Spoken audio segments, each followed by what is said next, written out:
रूपाय विश्वोत्पत्त्यादि Hathaway तापत्रय विनाशाय श्री कृष्णाय वयं नमः। ब्रह्मानंदं परम सुखदं केवलं ज्ञानमूर्तिम् द्वन्द्वातीतं गगनसदृशं तत्त्वमस्यादिलक्ष्यम् एकं नित्यं विमलमचलम् सर्वधी साक्षीभूतम् भावातीतं त्रिगुणरहितं सद्गुरुं तं नमः। बोलिए सच्चिदानंद सद्गुरुदेव भगवान की जय। और जैसे कि हमारे सत्संग की इस सुंदर सत्संग की परंपरा है, सर्वप्रथम भजन होगा और एक सुंदर भजन के लिए प्रार्थना है।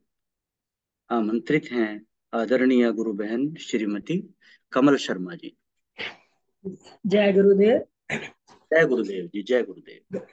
गुरुदेव भगवान के चरणों में कोटि कोटि नमन। सभी गुरु भाई बहनों को सादर करता। धीरे धीरे मोड़ तू इस मन को, इस मन को तू इस मन को, धीरे धीरे मोड़ तू इस मन को, इस मन को तू इस मन को। मन मोड़ा फिर डर नहीं, कोई दूर प्रभु का घर नहीं। धीरे धीरे मोड़ तू इस मन को, इस मन को तू इस मन को। मन लोभी मन कपटी मन है चोर, कहते आए ये पल पल में लो।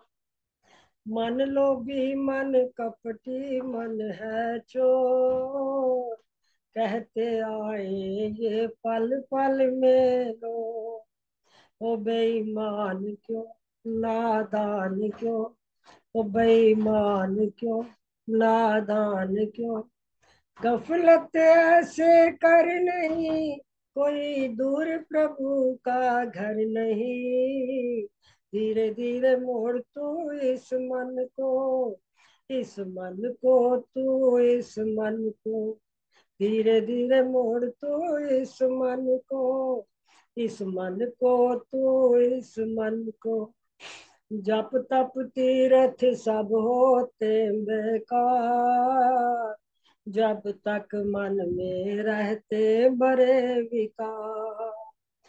जप तप तीरथ सब होते बेकार, जब तक मन में रहते बड़े विकार।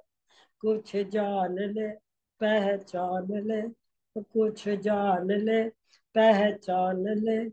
होता है विचलित नहीं, कोई दूर प्रभु का घर नहीं।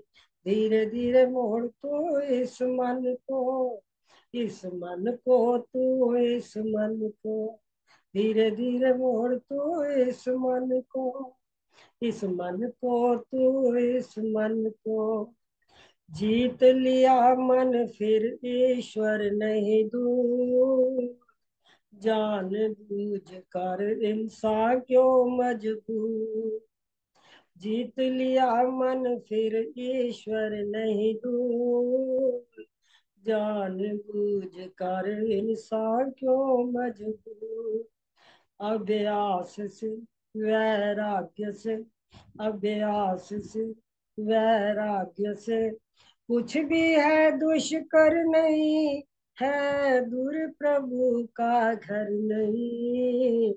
धीरे धीरे मोड़ तो इस मन को, इस मन को तो इस मन को, धीरे धीरे मोड़ तो इस मन को, इस मन को तो इस मन को। मन लोभी मन कपटी मन है चोर, कहते आए ये पल पल में लो। तो बेईमान क्यों, नादान क्यों, बेईमान क्यों, नादान क्यों। गफलत ऐसा कर नहीं, कोई दूर प्रभु का घर नहीं। धीरे धीरे मोड़ तो इस मन को, इस मन को तो इस मन को, धीरे धीरे मोड़ तो इस मन को, इस मन को तो इस मन को। जय गुरुदेव। जय गुरुदेव जी, जय गुरुदेव बहन। बहुत सुंदर भजन था और बहुत मन लगा के आपने उसे गाया भी है। इस भजन में जो सबसे अच्छी बात मुझे लगी कि मन पर बहुत जोर दिया गया है कि मन को आखिर कैसे हम वश में कर सकते हैं, और गीता के उत्तम ज्ञान को इसमें समाहित किया गया है। आखिरी पैराग्राफ में, जीत लिया मन फिर ईश्वर नहीं दूर, जानबूझकर होता क्यों मजबूर, अभ्यास से वैराग्य से कुछ भी है दुष्कर नहीं, अभ्यासेन तु वैराग्येण गृह्यते पार्थ। कि मन जो है वो अभ्यास से और वैराग्य से इसको वश में किया जा सकता है, यद्यपि इसको जीतना बहुत दुष्कर है। जैसे हवा को मुट्ठी में बंद करना असंभव ही है, उसी प्रकार मन को वश में करना कठिन है।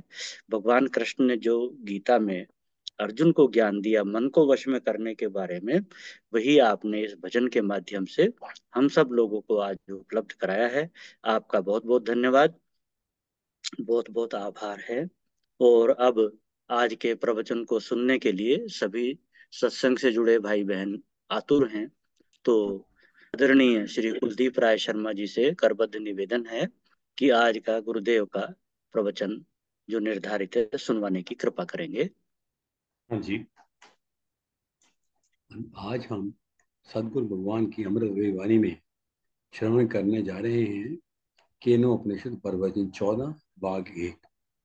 एक्चुअली आज 11 होना था, लेकिन 11 का भाग 2 होना था, लेकिन उसमें उसमें सारे का सारा ध्यान ही है, इसलिए इसको चेंज कर दिया गया है। 14 भाग 1।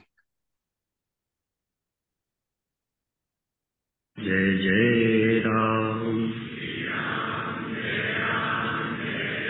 आवाज ठीक है जी? बहुत अच्छी आ रही है जी, बहुत अच्छी। श्री राम जय राम, जय जय राम।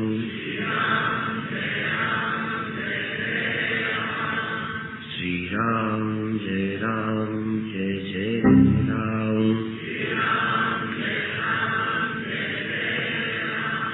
सच्चिदानंद भगवान की, सनातन धर्म की।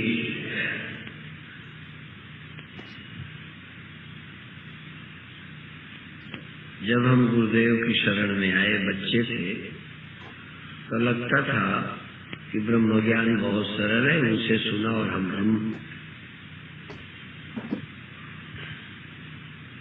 फिर जब ध्यान लगता था, चाहे वो चमत्कार ही थे, दृश्य ही थे, कोई अनुभव ही था, उस समय लगा जो हमें पाना था पा लिया, अब कुछ करना शेष नहीं। लेकिन जो जो अन्य परिस्थितियां आई तो लगता है कि अभी ब्रह्म होने में कमी है। और क्या कमी है? कहीं न कहीं जब हम शरीर की आवश्यकताओं से अतिरिक्त, शरीर की जरूरतों से अतिरिक्त कोई बुद्धि में जरूरत आवश्यकता प्रबल होती है और वो हमें दुखी करती है, तब लगता है कि हम ब्रह्म में स्थित नहीं हैं। जैसे मान, एक है काम, एक है मान। यद्यपि काम भी शरीर के कारण आवश्यक है, पुरुष शरीर वालों को स्त्री, स्त्री शरीर वालों को पुरुष, ये शरीर के कारण कुछ आवश्यक है, पर मान तो शरीर के कारण नहीं है। तुम जो दूसरे को अपने से अलग और अपने को दूसरे से अलग समझते हो, उनसे मान चाहते हो। तुम अकेले हो तो तुम चाहे छोटे हो चाहे बड़े, आपको अपने अकेलेपन में दूसरे का जहाँ अस्तित्व नहीं है, वहाँ कभी छोटे बनकर दुखी हुए हो? माने तुम्हारे मान के लिए, बड़े होने के लिए दूसरा जरूरी है, और तुम जहाँ छोटे अनुभव करके दुखी हुए हो, तहाँ दूसरा है और तुम हो। केवल ब्रह्म नहीं। ब्रह्म का मतलब या तो तुम समझते नहीं हो, यदि समझते भी हो तो समझ में अभी जी नहीं पा रहे। जीते हो व्यक्ति बन के, कहते ब्रह्म हो। जब एक घड़ा किसी घड़े से मान चाहता है तो वो दूसरा है ना जिससे चाहता है, और तू दूसरा है ना। अब मिट्टी कितनी है तो दो है क्या मिट्टी? किससे चाहता है? कौन चाहता है? चाहने वाला कौन और चाहता किससे? तू मिट्टी नहीं, बातें करता है, तू घड़ा है।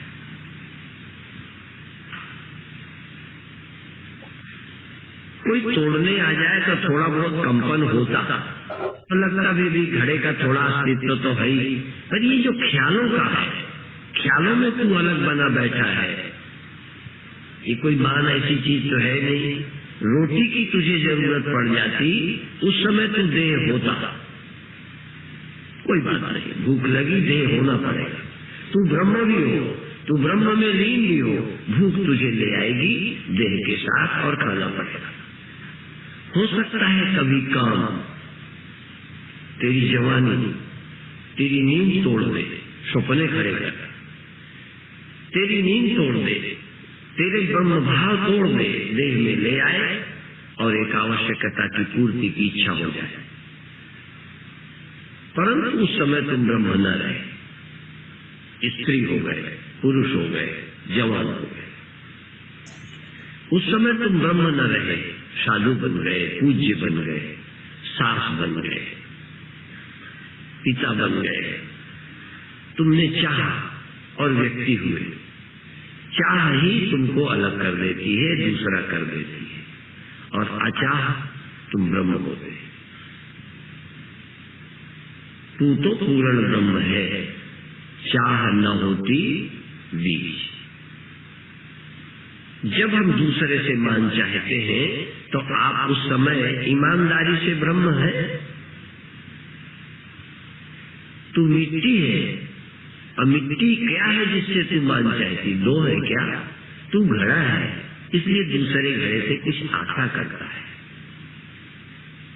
एक कपड़े में गांठें लगा देता हूँ समझाने के लिए कई, फिर वो उसको क्या माने, फिर उसको क्या माने, फिर उसको क्या माने। कोई गांठ, चलो जो गांठें हैं वो गांठें हैं, तू तो कपड़ा है, तू तो ज्ञानी है।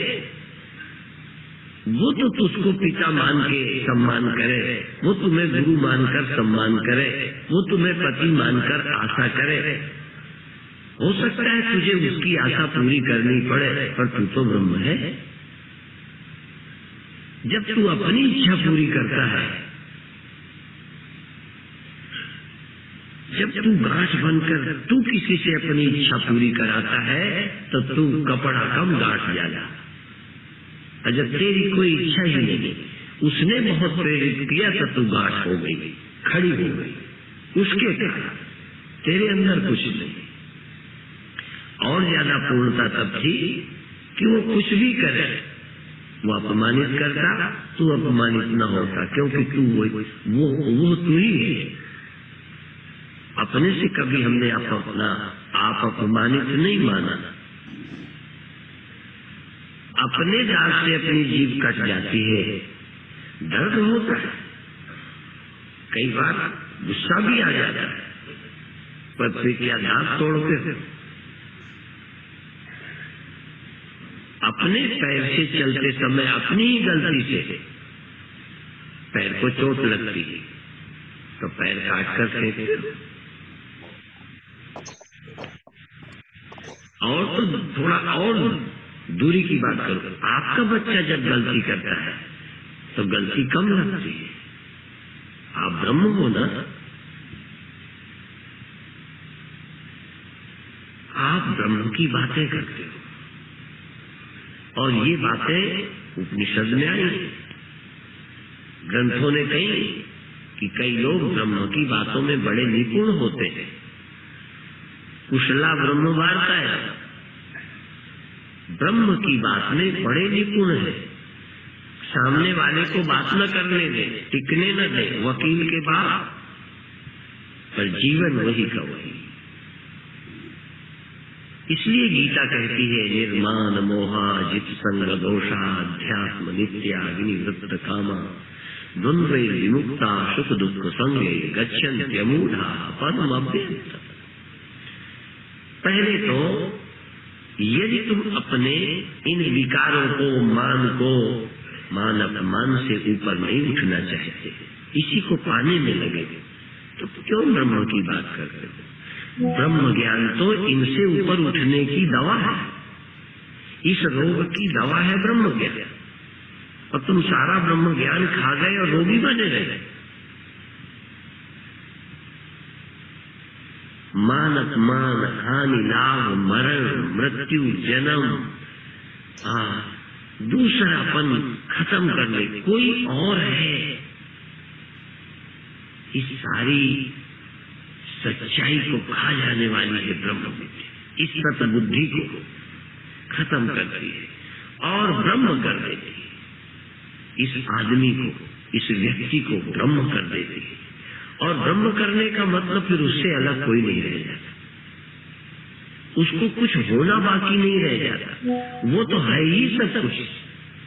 वो मिट्टी है, पहली बात, पहले तो मिट्टी है, इसलिए वो कुछ है ही नहीं। जो था वो मर गया, जो घड़ा था जाना मिट्टी हो गया, आकार बना है और भीतर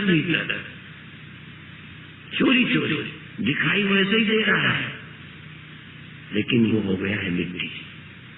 और मिट्टी ही नहीं हो गया, अब तो सब कुछ वही हो गया, क्योंकि मिट्टी हो गया है, इसलिए जो कुछ भी है वो खुद ही, वो एक घड़ा ही नहीं है। जरा गहराई देखना, एक घड़ा नहीं है वो। पहले तो मिट्टी हो गया, घड़ा रहा नहीं, पहला काम किया घड़ा नहीं था। सारी ताकत लगा दो पहले इस बात में कि तुम आदमी न रहो, तुम व्यक्ति न रहो, सारी बुद्धि शक्ति सत्संग करके मैं ये देह नहीं हूं, मैं कोई अहंकार या व्यक्ति दृष्टा अलग कोई जीव नहीं हूं, मैं तो ब्रह्म हूं। पूरी शक्ति लगाकर घड़ा पहले महसूस करेंगे मिट्टी की। फिर यदि व्यवहार में थोड़ा आगे आए तो जैसे ये घड़ा है, तैसे वो घड़ा है, तैसे वो मकान है, फिर उसको ख्याल आए कि जैसे मैं ही हूं। एक दूसरे से जलते हो। उपनिषद कहता है कि जो अपनी आत्मा को सब में देखता है, सब में देखता है, देखना माने आंखों से नहीं, देखता है, जो घड़ा सब में अपने को देखता है, शब्द कहूंगा घड़ा, जो घड़ा, क्या कला है घड़े की, क्या समझ है घड़े की, क्या सोच है, कितना दिमाग है कि जो घड़ा अपने को सब में देख लेता है। घड़ा तो दूसरे में नहीं है, ये घड़ा तो दूसरे घड़े में नहीं है, सब में क्या होगा? पर इसका मतलब जो घड़ा अपने को मिट्टी देख लेता है और इस कारण से वो अपने को सब में देख लेता है, वो फिर किसी से जलता ही नहीं, किसी से जलता ही नहीं, किसी को अपमानित करता ही नहीं, किसी के साथ दुर्व्यवहार करता ही नहीं। क्या इसीलिए आपने ब्रह्म ज्ञान पाया है? क्या इन कमियों को हटाने के लिए ब्रह्म ज्ञान दवा है? क्या दवा की तरह इसे आप इस्तेमाल करते हो कि ये ब्रह्म विद्या का उपदेश करके भी मान, भोग, ऐश्वर्य, पद, प्रतिष्ठा पाने में लगा रहे हो?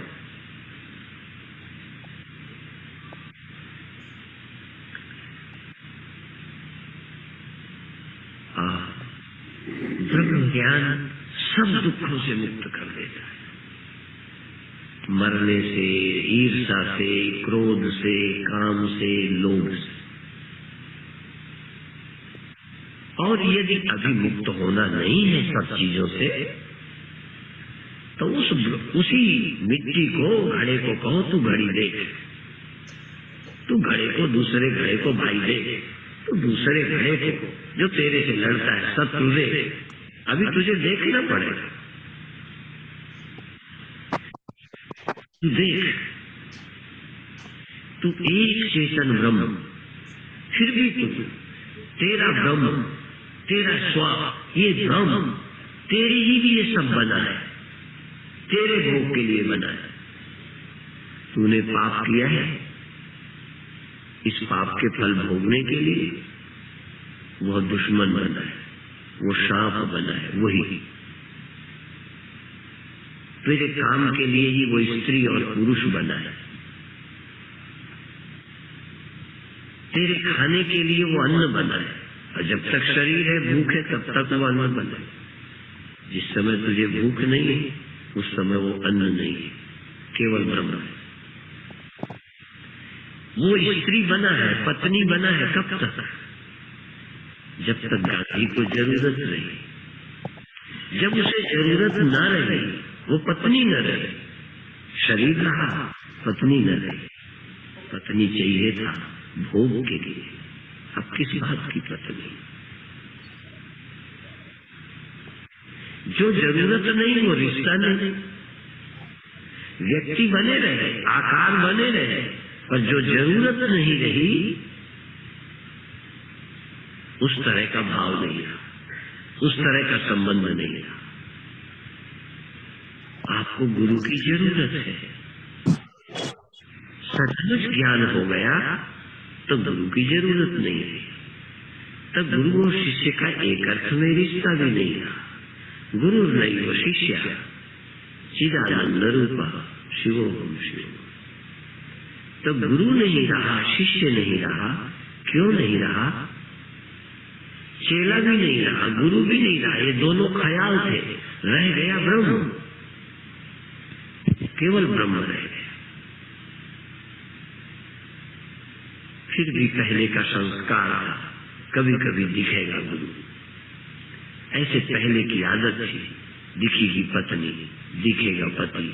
पहले की आदत है, लग जाएगा सास, आ जाएगी बहू, कभी कभी छाती जला जाएगी। लेकिन तुरंत खांसी आई, जुकाम हुआ कि दवा खाई? हाँ, दवा तुरंत खाओ। आ गई, आ जाने दो। पुरानी आदत है। जो बचपन से गलती करके रोगी हो गए, उन्हें और सावधान रहना है। मुझे दमा बार बार हो जाता था, जुकाम का रोगी बहुत परहेज रखता हूँ। रोग पसंद हो तो रहने दो। जुकाम में, दमा में आनंद आता हो तो बहुत परहेजी करवाने लगे। तुम्हें दूसरा बना के सुख मिलता है कि दुख मिलता है? दूसरा बना के यदि सीधा बुरा है तो दुख दे रहा है, और यदि दूसरा बना के बुरा नहीं भी है तो दुख देगा। दुष्ट लोग पहले दुख देते हैं, सज्जन लोग बाद में दुख देते हैं।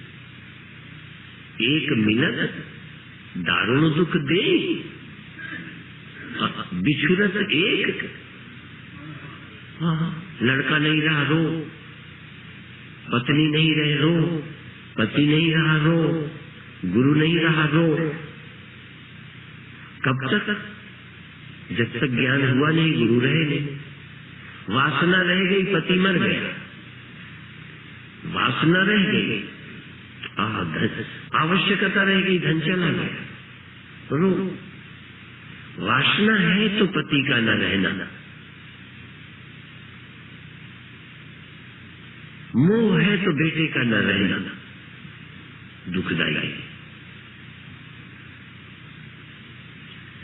वेदांत, अध्यात्म, उपनिषद कौन दिन होगा जब इसे लोग श्रद्धा से सुनेंगे और ये अपने सब दुखों की दवा समझेंगे। ये ब्रह्म ज्ञान मनोरंजन नहीं है, सब दुखों की दवा है। तुम दुखी रहने के आदी हो गए, छाती जलाने के आदी हो गए, ईर्ष्याल हो, जल रहे हो, फिर भी आप बड़े ज्ञानी हो। भगवान कृष्ण ने अर्जुन को कहा, तू बातें बड़ी पंडितों की, ज्ञानियों की, पंडितों के माने ज्ञानियों की, ऐसी ऐसी बातें तुमने कही हैं कि शायद मैं भी कहने में चूक जाऊं। ऐसी बातें तुम्हें आती हैं। पर भगवान कृष्ण ज्यादा लिहाज नहीं करते। हम तो अपने चेलों की बातें सुन के कभी नहीं कहते कि तू बकवास कर रहा है, तुझे कुछ पता नहीं है। पर भगवान कृष्ण कोई हमारे जैसे गुरु नहीं है, वो पूर्ण गुरु है, उन्हें कोई डर वर नहीं है। वो कहते बातें तो बड़ी ज्ञान की करता है। ज्ञानी आदमी तो शोक नहीं करते, पश्चाताप नहीं करते, चिंता नहीं करते। गता सुन आगता सुन सुनानु सोचंती पंडिता।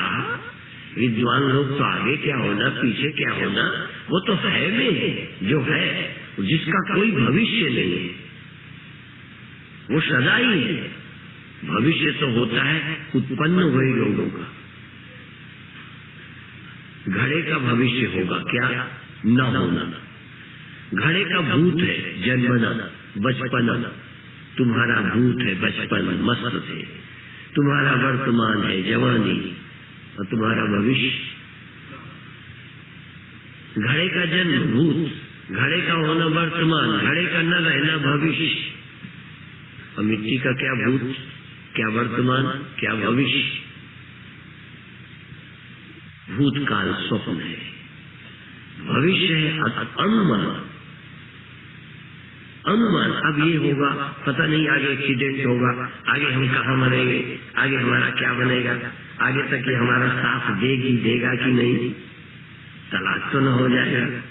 ये भविष्य। भूत क्या? जो हो गया। भूतकाल स्वप्न है, हो गया। भविष्य अनुमान। तीनों में एक रस मैं हूं सदा वर्तमान। हो वर्तमान, तीनों में सदा, पहले भी वर्तमान, अब भी वर्तमान और भविष्य में भी। देखो तुम्हारे ख्याल में है कि कोई सदा वर्तमान होता है? केवल ब्रह्म ही वर्तमान है और सबका भूत, सबका वर्तमान, सबका भविष्य। असल में वर्तमान जो लग रहा है ना, यही ब्रह्म है। ये जो वर्तमान अब है ना, उसी का भूत है, उसी का भविष्य है।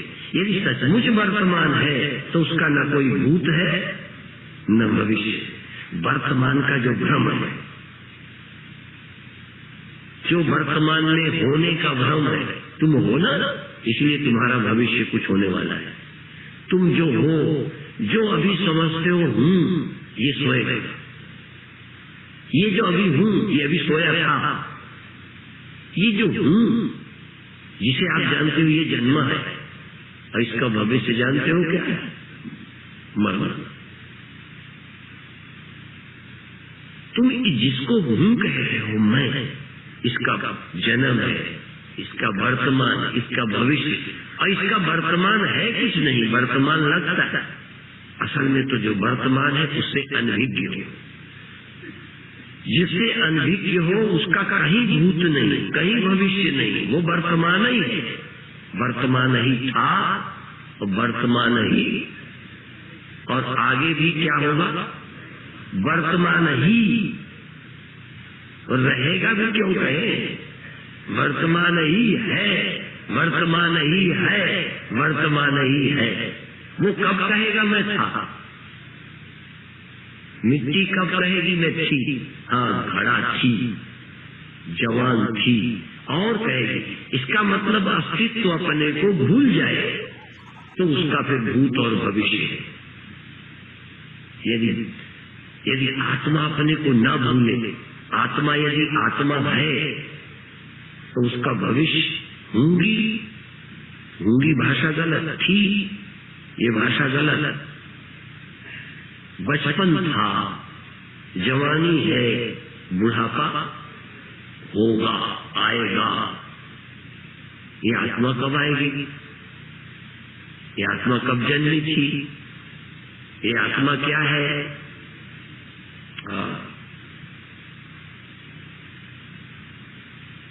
सिर झुमा झुमा के गीत गा लेना, सिर झुमा झुमा के कीर्तन का आनंद ले लेना। लो, क्यों लो? क्योंकि अभी इसी के लायक हो। बचपन में बचपन के लायक, जवानी में जवानी। बचपन में सोच भी नहीं सकते थे कि ये कर्म हम करेंगे, लेकिन करने पड़े।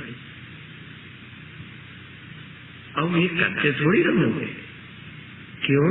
क्योंकि तुम देह हो, और देह होने में ही जीते हो। यदि मिट्टी भी घड़ा होके जीवे तो वो चीजें चाहिए। अभी मिट्टी को मिट्टी रहकर जीने की जरूरत नहीं मालूम पड़। आपको ब्रह्म होके जीना है कि स्वामी जी होके? आप ब्रह्म होके कि सास बन के? मजा किसने जाना है? सास होने का भी एक बड़ा रस है, बहू के ऊपर चढ़ जाने का। नेता बनने का अपना रस है, ब्रह्म को चाटेंगे क्या? उनकी जरूरत अभी वही है जिसको ब्रह्म की जरूरत हो। जिसको ब्रह्म की जरूरत हो, पहले इतना सुन लो कि ब्रह्म क्या है, कैसा होता है, फिर उसकी जरूरत पड़े। पहले दवा का नाम सुन लो, दवा का महत्व सुन लो। जब समझ आए कि बीमार है तो खाना, नहीं तो हमारी दवा घर ही रहने दे। हमारा उपनिषद, हमारी एक कथा एक बार सुन लो कि कितने रोगों की दवा है ये, और सब एक एक रोगों की दवा। काम की दवा औरत, लोभ की दवा धन। अब दवा है या बीमारी है अभी मैं नहीं कह, क्योंकि मरीजे इश्क पर, एक का इश्क प्यार हो गया किसी से, भगवान ने फिर मौका दे दिया थोड़ी देर का। मरीजे इश्क पर, जिसका इश्क रोग हो गया, प्यार। मरीजे इश्क पर खुदा ने रहम की, फिर मौका दे दिया, फिर रोड में मिल गया, फिर कई दिन बाद दिखा। मरीजे इश्क पर खुदा ने रहम की, मर्ज बढ़ता ही गया जो जो दवा की। खुदा ने रहम की, दवा दे दी, मिल गया, लेकिन बीमारी घटी, मर्ज बढ़ता ही गया जो जो दवा की। लोभी को धन मिला, लोभ घटा। जिम प्रति लाभ लोभ अधिकाई। मान मिलने से मान की इच्छा कम हुई। जिन लोगों को दो लोग हाथ जोड़ने वाले नहीं थे, लाखों जोड़े खड़े हैं, तब भी कहीं जनता कम हो गई तो मंच से भाग गए, सम्मेलन में नहीं थे। ये रोग खेल नहीं है। जितनी दवा होती है उतने ही रोग बढ़ता है। यदि दवा है कोई तो एक है ब्रह्म।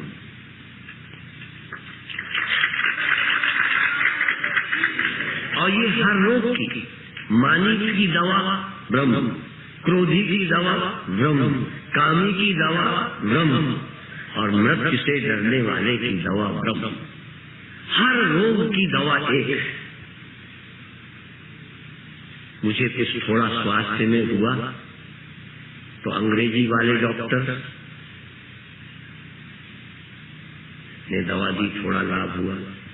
मैंने कहा ये तो स्किन का की दवा देते हैं, पर जो रोग है वो तो जाएगा नहीं। चमड़ी ठीक हो जाएगी, फिर हो जाएगा, फिर चमड़ी ठीक फिर हो जाएगा, हो जाए फिर दवा लगा लेना। मैंने कहा आयुर्वेद वाले कहते हैं हम खाने की दवा देते हैं, जड़ से जाएगा। तो कहते हैं उनके यहाँ कोई खोज है? हमारे यहाँ स्किन का डॉक्टर अलग, हमारे यहाँ गाड़ का डॉक्टर अलग, सिर का अलग, पैर का अलग, छाती का अलग। हमारे यहाँ रिसर्च होती है। ये वैद्य लोग कोई खोज करते हैं क्या? नेचुरोपैथी वाले इनका भरोसा करते हो? मैंने कहा वो तो ये कहते हैं कि हम लोग रोग एक ही मानते हैं।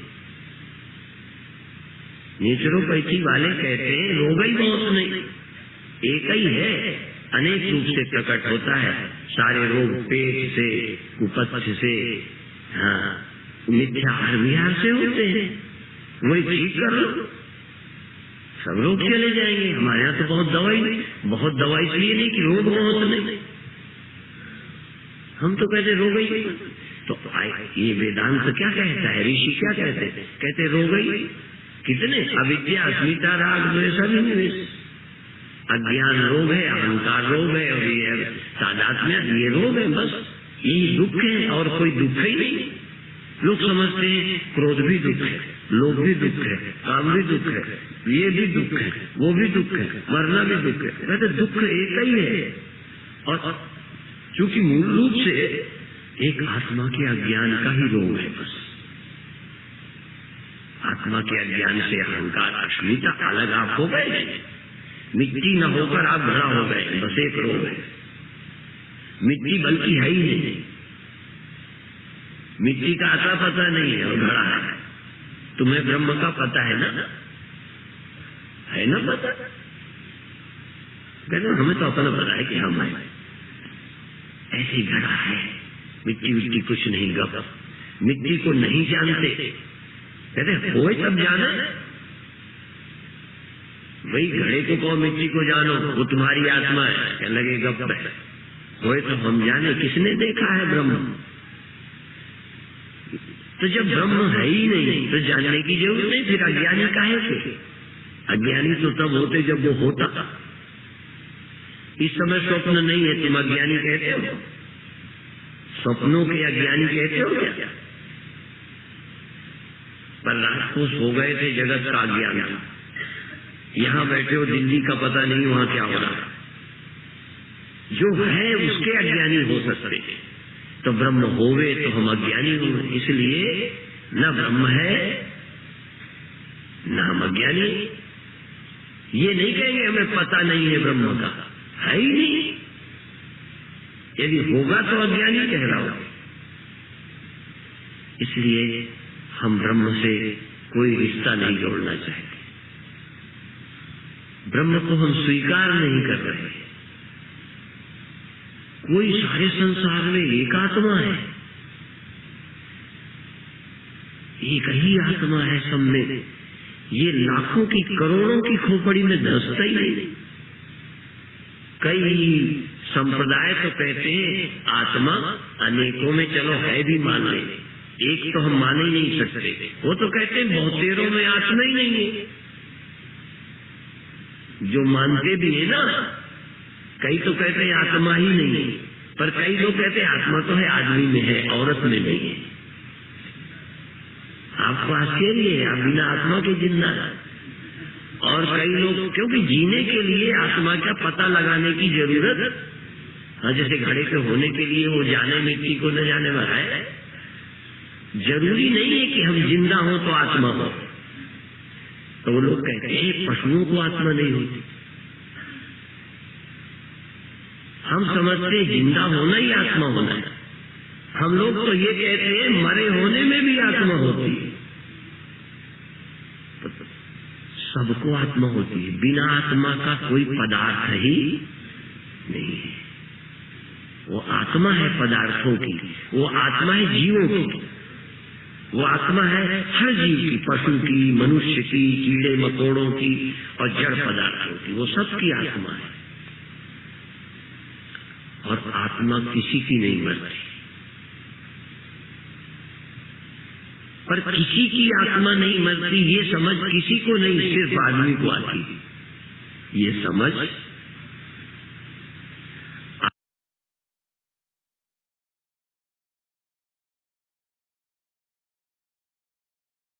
जय गुरुदेव जी, जय जय गुरुदेव। गुरुदेव। जय गुरुदेव। आज का प्रवचन आज के लिए जितना निर्धारित था अभी समाप्त हो गया है। आज के प्रवचन में गुरुदेव ने कई महत्वपूर्ण बातें बताई हैं कि भ्रांति का दूर हो जाना एक बात है, लेकिन भ्रांति दूर हो गई है ऐसी भ्रांति हो जाना भी बहुत खतरनाक है, जिसके कारण मनुष्य कुछ नहीं ज्ञान होने पर भी ऐसा भ्रम हो जाता है कि मुझे सब कुछ प्राप्त हो गया है, मुझे सत्य का बोध हो गया है। इसको योग दर्शन में एक संतुष्टि नाम की बाधा, दोष कहा गया है कि मनुष्य संतुष्ट हो जाता है कि जो कुछ मैंने पाना था वो पा लिया, तो उसकी प्रगति रुक जाती है। और दूसरी एक महत्वपूर्ण बात जो आज गुरुदेव ने कही है वो ये कि वर्तमान में रहना एक आत्मज्ञान को उपलब्ध होने का साधन भी है और उसका परिणाम भी है। ये भी अपने आप में एक उत्तम साधना है। यदि मनुष्य भूतकाल और भविष्य काल के संकल्पों विकल्पों को त्याग कर वर्तमान में रहने का प्रयास करता रहे तो वो आत्मज्ञान की ओर प्रवृत्त हो जाता है। और इसका विपरीत भी, उल्टा भी सही है। जो आत्मज्ञान को उपलब्ध हो जाता है तो फिर उसको भूतकाल और भविष्य के संकल्प विकल्प नहीं रहते और उसका जीवन सहज हो जाता है। और अधिक न कहकर मैं आज की विस्तृत अभिव्यक्ति के लिए सादर आमंत्रित कर रहा हूँ आदरणीय गुरु बहन श्रीमती मीनू गोयल जी को। जय गुरुदेव। जय गुरुदेव बहन, जय गुरुदेव। जय गुरुदेव। गुरुदेव भगवान के श्री चरणों में मेरा सादर नमन एवं वंदन और मंच पर उपस्थित सभी गुरु भाई एवं बहनों को मेरा सादर प्रणाम।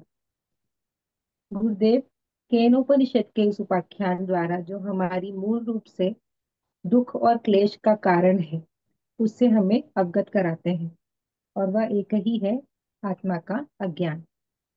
इस अज्ञान को हमें पहले एक्सेप्ट करना होगा, तभी हम इसका इलाज ढूंढ पाएंगे।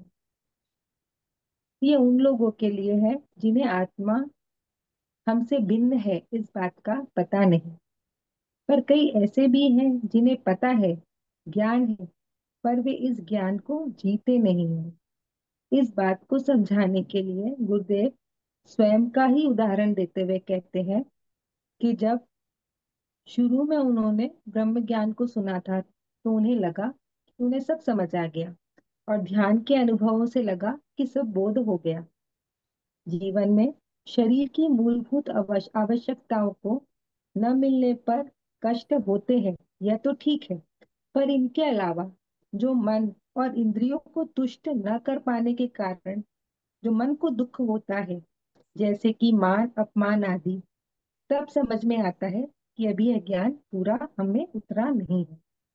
मान न मिलने से हम दुखी होते हैं क्योंकि अभी हम में द्वैत है, तभी तो छोटा बड़ा, इंफीरियर सुपीरियर ये सब है। अभी हमें व्यष्टि ज्ञान है, समष्टि ज्ञान में हम अभी स्थित नहीं हुए हैं। मूल रूप से दो ही बातें हैं कि चाह हुई तो शरीर बन गया, एक फॉर्म बन गया, कोई आकार बन गया, जैसे कि घड़ा बन गया, और अचाह हुए तो आत्मा बन गई, यानी मिट्टी बन गई। जब हम स्वयं की इच्छा पूर्ण करते हैं तो घड़ा ज्यादा और मिट्टी कम है, और जब केवल दूसरों की इच्छा के लिए कोई किसी रूप में आते हैं तो हम आत्मा हैं। बस उस कार्य के लिए, उस समय के लिए उस रूप में खड़े हो गए हैं। जैसे घड़ा अपने उपयोग के लिए एक बार के लिए खड़ा हो गया, मिट्टी है पर वह खड़ा हो गया। जब हमारा ऐसा भाव होगा तो फिर कौन छोटा कौन बड़ा, कौन मान दे और कौन अपमानित करे। जैसे दांत द्वारा जीभ कट जाने पर हमारे मन को कोई पीड़ा नहीं होती, शरीर को तो होती है। वैसे ही हमारे भाव दूसरों से अपमानित होने पर होने चाहिए। मन दुखी नहीं होना चाहिए, मन पर कोई भाव ही नहीं आना चाहिए। तभी हमें समझना चाहिए कि हम में पूर्णता आ गई। ब्रह्म ज्ञान इस जीव की अनेक विकारों का, या यूं कहें रोगों का एक ही रोगों की एक ही दवा है, जिसे अपनाने से ये सारे रोग, हानि, लाभ, लोभ, क्रोध, मोह, मृत्यु, भय आदि सबका समूल नाश हो जाता है। जब घड़ा जान ले कि वह मिट्टी है, तो फिर उससे अलग कुछ है ही नहीं।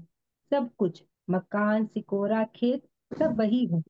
यदि मिट्टी घड़ा हो के जिए, तो इसका अर्थ है कि अभी उसकी चाहना बाकी है।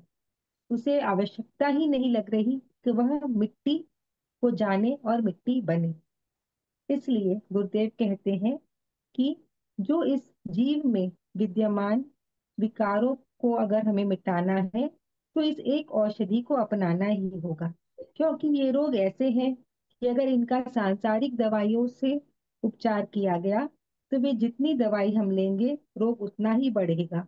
जैसे जिमी प्रतिलाभ, लोभ अधिकाई। यह समझना जरूरी है कि हमें रस किस में आता है। जिसे संसार के क्लेशों से उपराम होना है, वही इस दवाई को खाएगा। और एक बार जब दवा हाथ आ गई, तो ज्यों ही बीमारी दस्तक दे, फट से दवाई खा ली और ठीक हो गए। और यदि आनंद में है, मौज में है, तो दवाई रखी रहने दे, पुनः उपयोग के लिए। गुरुदेव भगवान यहाँ ऐसी विलक्षण दवाई ही हमें दे रहे हैं। तो सबसे पहले हमें जी जान से इस समझ को विकसित करने का प्रयास करना है कि मैं शरीर नहीं हूँ, जीव नहीं हूँ, आदमी नहीं हूँ। दूसरी स्टेप में हमें अपने भीतर यह बात दृढ़ करनी है कि मैं आत्मा हूँ। और जब यह हो जाए, तो फिर इससे आगे का है कि सब सब में मैं ही हूँ, सब मैं ही हूँ। यानी समता का भाव, समग्रता का भाव। मेरे अलावा कुछ है ही नहीं, क्योंकि सब सब में समान रूप से आत्मा है। आत्मा का अभाव कहीं हो ही नहीं सकता। जब जिसकी जरूरत लगी, तब वहां वही आत्मा उस रूप में प्रकट हो जाती है। भूख लगी तो अन्न के रूप में, काम का वेग आया तो स्त्री के रूप में। इस तरह जब ब्रह्म को ज्ञान की आवश्यकता हुई, तो गुरु के रूप में। और जब शिष्य को बोध हो गया, तो न ही गुरु बचा और न ही शिष्य, सब एक रूप हो गए। पर क्योंकि हमारे भीतर के द्वैत देखने के संस्कार इतने गहरे हैं कि हमें सब नजर आएंगे, जैसे गुरु, माँ, भाई, दुश्मन, दोस्त, सभी आदि। पर जो ही ध्यान आए, ब्रह्मत्व की दवा ले लो और फिर सब एक दिखने लगेगा। अहंकार मिटेगा, कामना मिटेगी, और कामना के कारण ही दुख है। वासना अगर नहीं बची, तो फिर पति चला जाए तो क्या दुख होगा। अगर लोभ नहीं बचा, तो धन चला जाए तो फिर क्या दुख होगा। पर हमें संसार में रस आता है, इसलिए सब जानते समझते हुए भी हम अपना तादात्म्य परमात्मा से नहीं, संसार से लगाते हैं और ज्ञानी होने की डींगे हाँकते हैं। यदि हम में सच में ज्ञान होता, तो हम सम होते, दुख सुख मान अपमान से ऊपर होते। जैसे गुरुदेव कहते हैं ना, उखल के अंदर भी और चोट से बाहर भी। ज्ञानी को कभी दुख संताप नहीं होता। वे सदा वर्तमान में विद्यमान रहते हैं। न उनका भूत है और न भविष्य ही। वे सदा ही है रूप से विद्यमान होते हैं। भूत का दुख और भविष्य की चिंता वे ही करते हैं जिनका जन्म हुआ हो, जो उत्पन्न हुए हो। आत्मा अजन्मा है, फिर उसका भूत क्या होगा और भविष्य क्या। जो आत्मा में स्थित हो गए हो, उनको किस बात का भय और चिंता होगी। वे नित्य इस चिदानंद स्वरूप में स्थित हैं। यही स्वरूप यानी आत्मा ही सचमुच का वर्तमान है। घड़ा था, घड़ा है और घड़ा टूटेगा। मिट्टी का है पना। जब घड़ा था तब भी था, अभी जब है तब भी है, और जब घड़ा टूट जाएगा तब भी रहेगा। हम पूजा पाठ करते हैं, कीर्तन में आनंद लेते हैं, नाचते हैं। पर ये स्वरूप को जानने को अगर हमें पीएचडी समझे, तो ये सारे ये कर्म लोगों लगा कांड, दिया। पूजा पाठ स्कूल की पढ़ाई जैसी है। जरूरी वह भी है, पर जैसे गुरुदेव ने पहले के प्रवचनों में बताया है ना, कि पहले किसी एक रूप में परमात्मा को मानकर प्रेम करो, भक्ति का आनंद लो, फिर जो जो हमें इसमें रस आएगा हम इसकी मात्रा बढ़ाते बढ़ाते जाएंगे, और फिर एक रूप में, सब रूप में उस परमात्मा का ही दर्शन करेंगे, उसी की अनुभूति होगी। सारे मनुष्य, कीड़े मकोड़े, जानवर, पेड़, यहाँ तक कि जड़ पदार्थ, सब में आत्मा है। ये बात जल्दी से किसी के समझ नहीं आती। हमने फिजिक्स में भी पढ़ा है कि matter can not be created और नॉट बी डिस्ट्रॉयड, यानी आत्मा का अजन्मा और अमरता का गुण जड़ पदार्थों में विद्यमान है। ये तो आज के वैज्ञानिक भी मानते हैं।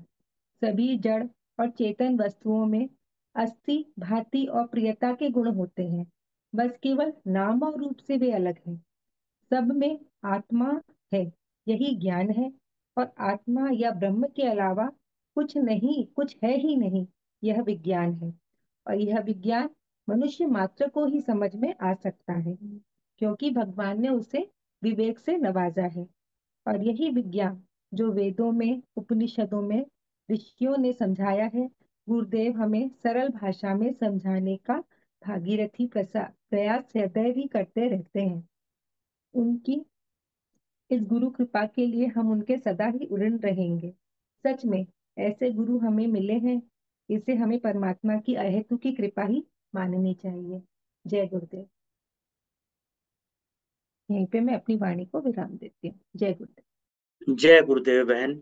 जय गुरुदेव। आपने बहुत सुंदर शब्दों में आज गुरुदेव के प्रवचन पर अपनी अभिव्यक्ति दी है, और संपूर्ण विषय को सरलता से समझाने का बहुत सुंदर प्रयास आपने किया है। कुछ भी शेष नहीं रहा। बहुत बहुत धन्यवाद आपका, और बहुत बहुत आभार है।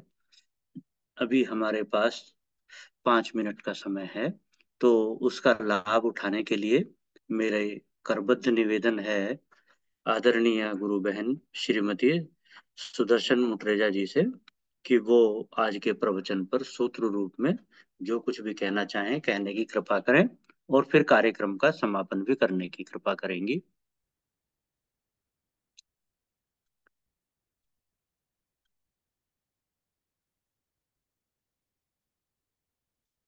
आप अभी अनम्यूट नहीं है बहन,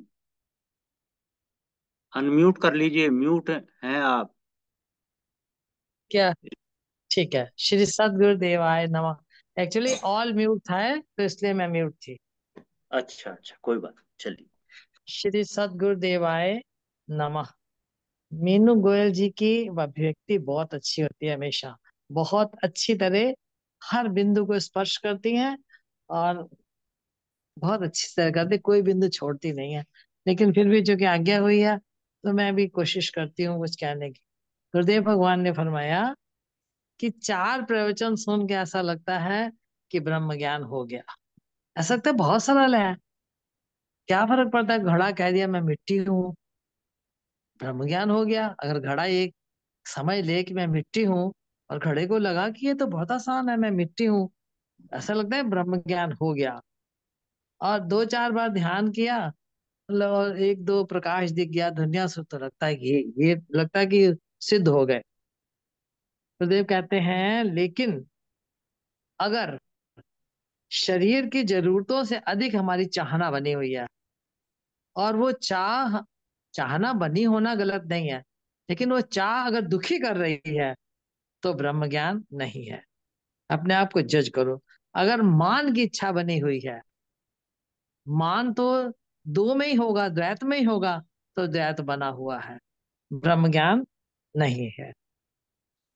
अगर मान लो भूख लगी, गुरुदेव कहते हैं अगर भूख लगी, तो तुम शरीर बनोगे ही बनोगे, वो बनना गलत भी नहीं है उतनी देर। लेकिन अगर चाह है कोई चाह है अंदर, वो अगर चाह टिक गई, तो वो तुम्हें व्यक्ति बना देगी, तुम ब्रह्म ना रहे। दूसरों का व्यवहार अगर तुम्हें हिला देता है, तो तुम ब्रह्म ना रहे, क्योंकि दूसरे तो ब्रह्म नहीं हुए है ना, वो तो व्यक्ति की तरह व्यवहार करेंगे। हाँ, कभी कभी तुम नाटक के रूप में नाटक करते हुए कभी किसी रोल में व्यक्ति बन गए और अंदर से तुम्हें समझ बनी रही, तो दूसरी बात है। और अगर किसी ने अपमान किया और मैं अपमानित नहीं हुआ, उसने किया बहुत, क्योंकि उसने किया लेकिन मैं अपमानित है, मुझे बुरा नहीं लगा। क्यों? क्योंकि मुझे ये समझ आ गई है कि उस घड़े में भी मिट्टी के रूप में मैं ही हूँ, वो जो उधर से आ रहा है वो भी मैं ही हूँ। और कभी भी अपने से अपना अपमान कभी किसी को बुरा नहीं लगता। जब मुझे ये लगे कि इधर भी मैं हूं और उधर भी मैं हूं, तो मुझे कभी उसके अपशब्द बुरे लग नहीं सकते। जैसे कभी कभी अपने ही दांत से अपनी जबान कट जाती है, दर्द होता है, लेकिन कभी हम अपनी जबान को काट नहीं फेंकते और दांत तोड़ नहीं देते। क्यों? क्योंकि वो भी मेरे हैं और वो भी मेरी है। गीता में कहा है, निर्माण मोहा जित संग दोषा। गुरुदेव कहते हैं ब्रह्म ज्ञान हो जाए तो ये लक्षण होने चाहिए। निर्माण, मान कहीं है ही नहीं, मुझे मान का प्रश्न ही नहीं। तो सब में मैं हूँ, सब, तो सब में मैं और सब मुझ में, तो फिर मान का प्रश्न कहाँ रहा? जिसने संग दोष जीत लिया, जो हानि लाभ से ऊपर हो गया, जन्म मरण से ऊपर हो गया। गुरुदेव कहते हैं अगर तुम इन दोषों से ऊपर नहीं उठे, उठ नहीं पाए, या नहीं उठे, या उठना नहीं चाहते, तो फिर अभी ब्रह्म की बात रहने दो। अभी ब्रह्म, अभी ये मत कहो कि मैं, आप सुनो, धीरे धीरे ब्रह्म की विशेषताएं अच्छी लगेंगी। पहले जानो ब्रह्म किसे कहते हैं और ब्रह्म की विशेषताएं क्या हैं। तो बात, अभी अगर संसार की भूख है तो फिर अभी अभी अच्छे मनुष्य बनो, फिर ब्रह्म की बात बाद में करना। ब्रह्म होने के बाद तो ब्रह्मज्ञानी तो सबको अपने में देखता है और अपने में सबको देखता है। जैसे मिट्टी हो गए, हम अनुभव में मिट्टी हो गए, तो सारे घड़े मुझ में हैं और सब घड़ों में मैं हूं। फिर वो कैसे किसी से राग करेगा, कैसे किसी से द्वेष करेगा, कैसे किसी से जलेगा? गुरुदेव कहते हैं कि ब्रह्म विद्या, ब्रह्म विद्या मिल जाए तो, ब्रह्म विद्या पाकर भी अगर हम कहाँ कहीं कहीं लगे हुए हैं, तो हमें ब्रह्म होने का भी सिर्फ भ्रम हुआ है। गुरुदेव कहते हैं ब्रह्म ज्ञान तो एक दवा है। मान लो पूर्व अभ्यास से कभी कोई दोष आ भी जाता है तो तुरंत दवा खा लो, और अन्यथा दवा, दवा को समझ लिया, जरूरत पड़ने दवा खा लेते हैं। एक बात गुरुदेव ने और भी कही कि जैसे एलोपैथिक दवाइयां हैं और होम्योपैथिक दवाइयां हैं, आयुर्वेदिक दवाइयां हैं। एलोपैथिक जो है वो अनेक दवाइयां, अनेक रोग मानते हैं, अनेक दवाइयां, एक एक अंग का एक एक स्पेशलिस्ट होते हैं। कहते हैं ये जो आयुर्वेद है वो तो मानता है कि फंडामेंटल एक एक रोग है पेट के कारण, या वो जड़ में जड़ ठीक हो जाए तो कोई दूसरा रोग है ही नहीं। इसी तरह नेचुरोपैथी भी ये मानती है कि एक सिर्फ रोग एक है, वो अगर निकल जाए तो सारे रोग नहीं, सारे रोग उसके उसी के कारण है और सब ठीक हो जाएंगे। इसी तरह आत्म अज्ञान ये एक मुख्य रोग है, ये निकल जाए, आत्मज्ञान हो जाए, तो कोई रोग, कोई दोष नहीं रह जाएगा। तब ब्रह्म ज्ञान की बात करेंगे। इसी के साथ मैं अपनी वाणी को विराम देती हूँ। श्री सद्गुरुदेवाय नमः। गुरुर्ब्रह्मा गुरुर्विष्णु गुरुर्देवो महेश्वरा, गुरु साक्षात् परब्रह्म तस्मै श्री गुरुवे नमः। सर्वे भवन्तु सुखिनः, सर्वे सन्तु निरामया, सर्वे भद्राणि पश्यन्तु मा कश्चित् दुःख भाग् भवेत्। बोलिए गुरुदेव भगवान की जय। जय। आज के आनंद की जय। जय। नमो नारायण, नमो नमो नारायण। नारायण जी, नमो नमो नमो नारायण। नमो नारायण। नमो नारायण, नमो नारायण।